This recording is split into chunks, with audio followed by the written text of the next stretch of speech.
BNP ক্ষমতায় আসলে তাদের পররাষ্ট্রনীতি কী হবে, সবার আগে বাংলাদেশ, এটি খুবই স্পষ্ট। বিএনপি বারবার এটি স্পষ্ট করেছে।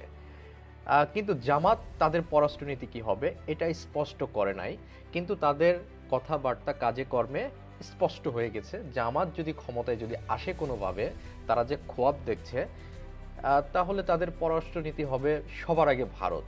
আজকে আমি আপনাদেরকে ওপেন চ্যালেঞ্জ ছুড়ে দিলাম, জামাত যদি কোনোভাবে ক্ষমতায় নেই, তাদের সেই পরিমাণ জনভিত্তি নেই, জনসমর্থন নেই, তাদেরকে ক্ষমতায় টিকে থাকতে হলে অবশ্যই কোনো শক্তিশালী দেশের ভরকেন্দ্র হিসাবে তাদের কাজ করতে হবে। কিছুদিন আগে আপনারা দেখেছেন যে জামাতের আমিরের সাথে ভারতের গোপন বৈঠক। অবশ্য ভারতের পররাষ্ট্রমন্ত্রী বলেছে এটা তাদের ধারাবাহিক বৈঠকের একটি অংশ, তার মানে তারা গোপনে অনেকবার মিটিং করেছে, এটা প্রমাণিত। যেহেতু জামাত এটি নিয়ে কোনো ধরনের প্রতিক্রিয়া জানায় নাই বা প্রতিবাদ করেনি, তো আমরা ধরে নিতে পারি তারা গোপনে অনেকবার মিটিং করেছে, আমেরিকার সাথে তারা মিটিং করছে। সুতরাং আমরা ধরেই নিতে পারি জামাতের পররাষ্ট্র নীতিই হবে সবার আগে ভারত, সবার আগে আমেরিকা, সবার আগে পাকিস্তান।